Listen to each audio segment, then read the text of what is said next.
The water transport was secured from its temporary storage domain having been neglected and abused, no longer a proud stature of its adumbration, but a memory of attainment being retained.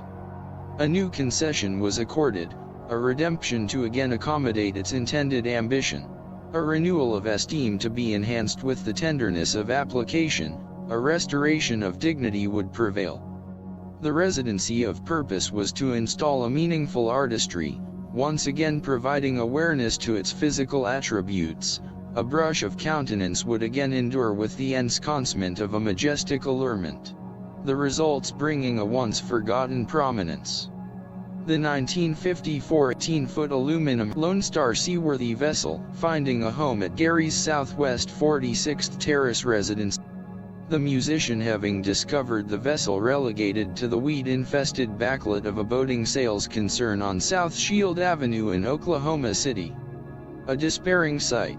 Its presence adorning a trailer and an undersized 35 horsepower Vinrude motor. Its past history was of the Texas Gulf, the vessel small in stature for a proud inhabitant of the sea. A neglected relic of the past. A restoration began, a gleaming white coat of paint, the wooden interior beckoned an ocean blue coat, new light fixtures, the 12-volt electric starter, forward and reverse controls all renovated for activation. A celebrated launching at Lake Thunderbird in Norman was instilled, although the diminished powertrain was inexpedient.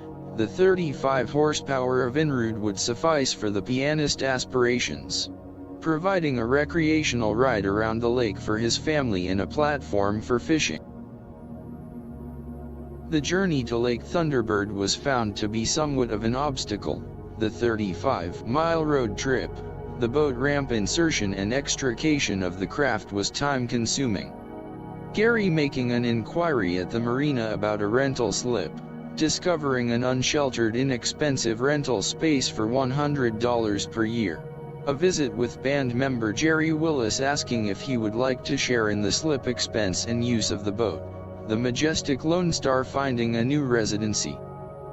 The first family lakeside gathering found his wife Kay, young Scott, Marlowe, and an unexpected invite.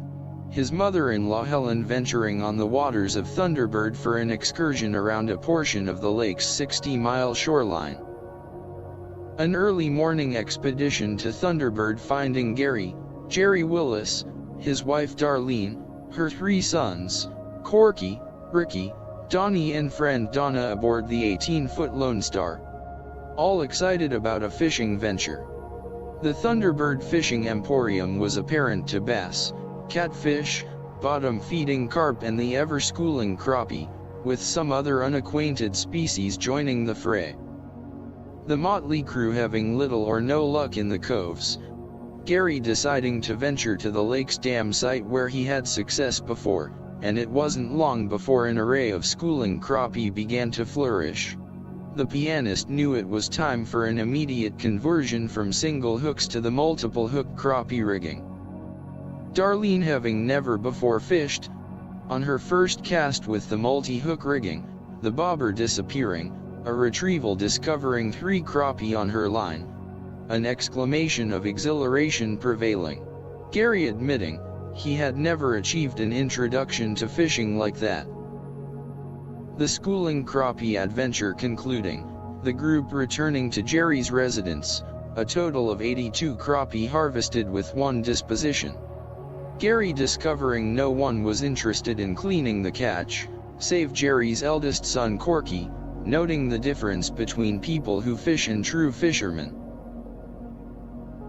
Dave and John, the sales representative for KWHP Radio, remained regulars at the derrick, Gary having acquired the station's services in the past to promote the club.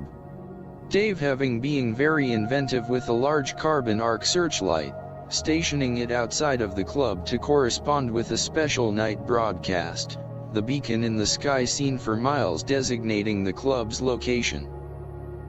Gary having related his fishing stories about Lake Thunderbird, the 2 bachelors having never been lake fishing, deciding they were interested. The 2 a.m. closing having arrived and passed, Gary and the prospective fishermen remained in the locked club awaiting a time to leave for Norman so they could arrive at the lake just before dawn. Entering the marina, boarding the 18-foot aqua transport, the fishing gear still in the rear bench where it was stored, the three consigned with an ample supply of beverage, bait, and expectations. Proceeding with diligence in and out of several coves, but this morning finding the submerged marine life elusive. Gary, having experienced the ideal time for the fish to bite, had arrived. The late morning overcast sky was darkening. The musician was aware of the possibility of thunderstorms, a tornado watch having been forecast, but was confident they could abscond to the marina if a menacing weather status developed. The expedition continuing, the wind beginning to expedite briskly, and for the first time it was noticed that a white water crest was beginning to develop on the lake. Off in the distance, southwest of the lake, there appeared to be a wall cloud forming, the boat beginning to bob with the swells. Gary decided it was time to depart and return to the marina. Activating the starter button, the motor turned over briefly, but then came to a halt, the battery having lost its initiative. Dave and John having a concerned look on their face, and when Gary told them that he had never pull-started the motor, and being the slightest of the three, gave it his best. The motor barely turned over. The much bigger John volunteering, but the outboard motor was in decline, failing to even fire, and with the craft buffeting, the water lifting the boat and beginning to drift. It was apparent the anchor was no longer set.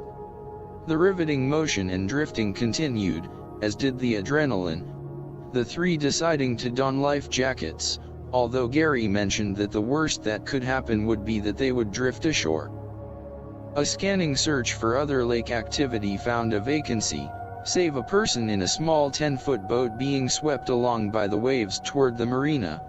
Gary making an effort to stand up, maintaining his balance, waving for recognition.